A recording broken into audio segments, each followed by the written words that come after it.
Um jogador do Inter está na mira do futebol do exterior. Quero trazer alguns bastidores sobre a possibilidade de saída de um atleta do estádio Beira-Rio. D'Alessandro quebra o silêncio sobre o 2025 Colorado. E também, gente, quero falar de uma briga Grenal por uma promessa do futebol brasileiro. Eu te conto tudo isso depois da vinheta.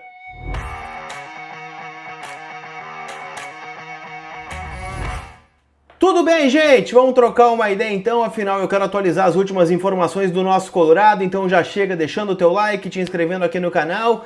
Cara, dia movimentado, em especial fora das quatro linhas. Não vou nem falar sobre reapresentação, sobre o primeiro treino pro Grenal.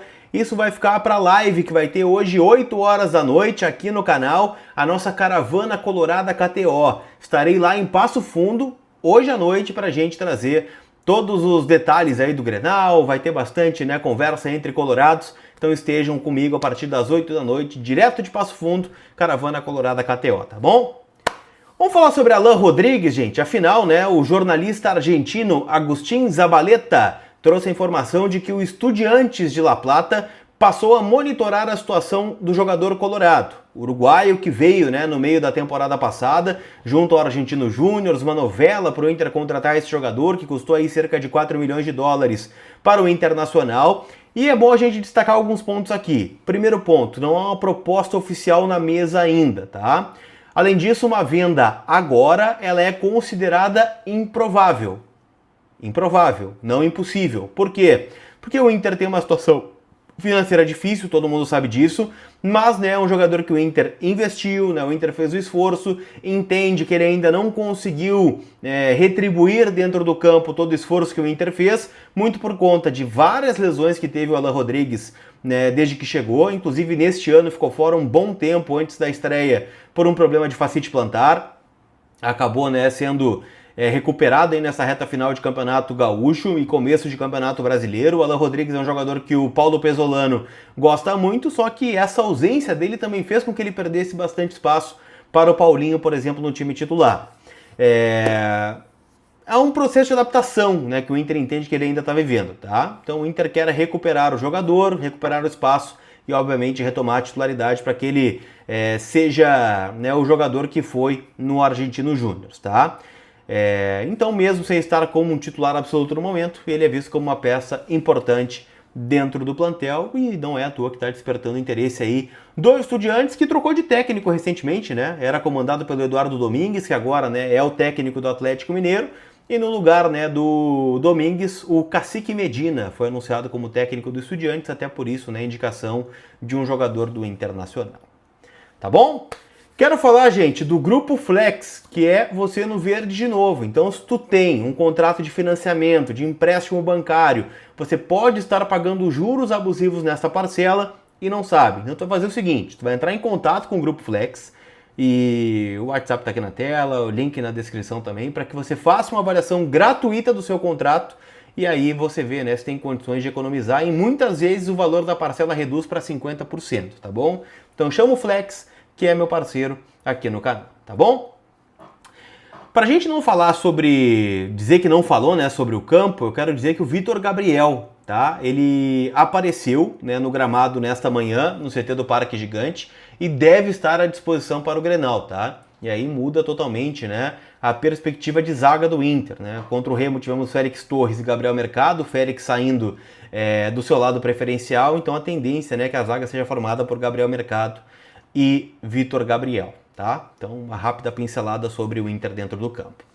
Falando em Grenal, quero falar de um Grenal fora das quatro linhas, tá? Isso porque Inter e Grêmio estão de olho no zagueiro Bruno Baldini, de 18 anos, que é destaque do Avaí, né, de Santa Catarina.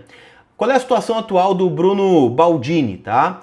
O Grêmio já apresentou uma proposta oficial, o Avaí sinalizou para o Grêmio que não quer negociar agora, o Inter ainda não formalizou uma oferta, mas buscou informações com o Avaí, né? Para aí sim ver se avança numa proposta de compra ou até mesmo de empréstimo, cedendo alguns jogadores para a equipe catarinense. O Baldini tem 1,87 de altura, foi promovido ao profissional do Avaí nesta temporada, já tem 8 jogos e um gol marcado pela equipe catarinense, tá? Ele tem passagens, né, pelas categorias de base de São Paulo Sky Brasil e Audax, que são times aí que costumam serem reconhecidos por grandes formadores, tá? Ele tem contrato com o Avaí até agosto de 2027, tá? Então o Inter e Grêmio estão disputando esse jogador. O Inter tem feito vários movimentos nesse aspecto, né, de contratar jogadores jovens. Deixa eu até ver se eu consigo aqui alguns nomes, tá? Que o Inter trouxe, por exemplo, da Copa São Paulo de Futebol Júnior. Posso citar para vocês, tá? O goleiro Caô Dias, de 19 anos, que veio do Água Santa de São Paulo. Eu posso citar também o Gustavo Aparecido, lateral esquerdo, também do Avaí, que veio, né, jogou a copinha por lá. Chegou também, né, aqui no celeiro o Cauã Diniz, né, do São José, é um jogador de meio para frente, né, veio até 2027, até janeiro de 2027. O Vitor Jesus, né, do Cruzeiro, lateral direito, também veio para cá. Na Copinha, o Inter ainda trouxe o Kernon Souza, de 17 anos, do Cosmopolitanos de São Paulo. Então, assim, né, são alguns movimentos que o Inter acaba fazendo, tá? De tentar reforçar esse time sub-20 e contratar jogadores que já estão na fase final de transição. Pô, tem vários exemplos aí, né? Benjamin, Denis, o próprio Vitor Gabriel, que foi contratado junto ao Sport, já com alguns jogos pelo profissional. Então, tudo isso, né, a gente tem que ficar de olho neste mercado, tá? Então, o nome do jogador é Bruno Baldini, zagueiro de 18 anos, vale a gente ficar de olho, tá bom? Vamos falar de D'Alessandro, gente. Afinal, o ídolo colorado, campeão da Libertadores, campeão da Sul-Americana, né, se manifestou sobre a saída, né, dele após o 2025 como diretor esportivo do Internacional, tá? Ele falou, né, ao portal Itatiaia, né, que é um dos maiores aí de Belo Horizonte, em um evento, né, que rolou por lá. E ele falou que a saída do Inter foi uma decisão pessoal, citou desgaste, rotina intensa e destacou que ser dirigente é muito diferente de ser um jogador. Segundo ele, como atleta, as coisas dependiam dele. Como dirigente, não. E isso tem um impacto muito grande. O grande ponto para mim dessa entrevista é que o D'Alessandro elogiou bastante o trabalho do técnico Paulo Pesolano, com quem ele trabalhou no Cruzeiro em 2023, e disse que vem acompanhando, né, os primeiros momentos do Pesolano no Inter, e destacou que é um treinador rígido, disciplinado, intenso, exatamente o perfil que o Inter precisava. Olha só o que ele está dizendo. Rígido, disciplinado e intenso, coisa que o Inter precisava, e ele estava aqui para fazer o diagnóstico do que aconteceu no ano passado. Acredita que o Inter vai respirar mais em 2026 e que o time tem tudo para fazer uma temporada mais estável, né, e não correr riscos como aconteceu no ano passado. Tá bom? Não esquece que todo o conteúdo aqui no canal é em nome da KTO, a KTO que está com a chance extra e uma promoção especial para as finais agora neste final de semana. Estamos falando aqui, gente, de chance extra de até R$25 para você palpitar de novo. Então vai lá na aba promoções, dá uma olhada nas condições da promo e participe. Vai lá dar o teu palpite no Grenal, 450. Eu tô apostando no empate, tá? Acho que vai terminar empatado esse Grenal, mas você palpita em kto.bet.br, sempre lembrando, uma casa proibida para menores de 18 anos, então jogue com responsabilidade. Tá certo, gente? Aquele abraço, a gente se vê. Fui!